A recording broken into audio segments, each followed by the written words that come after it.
Food হলো healthy, এটা মাশাল্লাহ। আর দ্বিতীয়ত হলো পরিবেশটা তো অসাম, ভালো পরিবেশ। আমার নিজের ব্যক্তিগত ফেভারিট খাবার হচ্ছে একটা মাছ আছে, ওই মাছটা।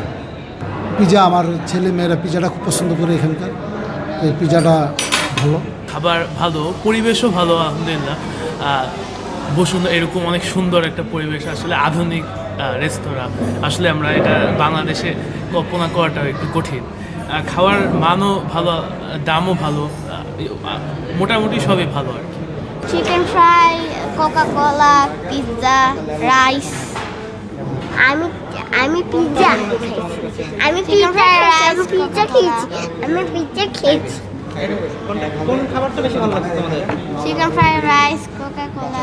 আমার পছন্দ আজকে চিকেন উইংস। আমি হচ্ছে পাট কেক। তুমি কি খাবা? পাট কেক। বসুন্ধরা টিস্যু, অশুদ্ধতার বিরুদ্ধে এক বিন্দুও ছাড় নয়। আমাদের ক্যাফেলোতে কফির পাশাপাশি আপনার মেইন ডিশ রয়েছে, পাস্তা রয়েছে, স্যুপ রয়েছে, তারপরে ফাস্টফুডের ভিতরে আপনার বার্গার রয়েছে, পিৎজা রয়েছে।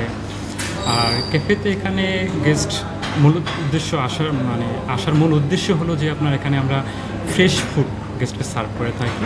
এই জন্য গেস্টের কাছ থেকে একটা নির্দিষ্ট পরিমাণ আমরা সময় নিয়ে থাকি। সময়টা আপনার 15 থেকে 20 মিনিট হয়ে থাকে।